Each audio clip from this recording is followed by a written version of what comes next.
Er þín eign alltaf betri en mín eign? Ég hef ekki tölu á því hversu oft fólk hefur mætt upp í hús til mín og það veit upp á hár hvað eignir þeirra kostar.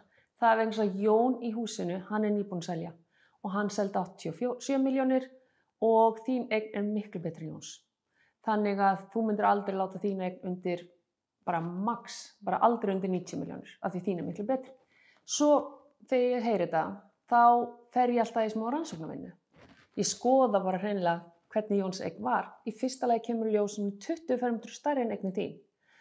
Jóns eign, hún er með sérinngang, hún er með sér afnotarétt sem snýr í suður og með myndirnar á fastinn, hvernig eignin var þegar hann keypti hana og hvernig eignin er í dag, þá var hann búinn að fara í umtalsvert miklar endurbætur. Eignin þín er eins og áður sagði 20 fermetrar minni, hún er á 3. hæð með svalir í norður. Þannig að ef þú heldur eignin þín sem 90 milljónir, þá er hún mögulega ekki nema 80. Þess vegna er svo gríðarlega mikilvægt áður en þú leggur af stað í þessa vegferð finna nýja fasteign að fá verðmat frá löggiltum fasteignasala.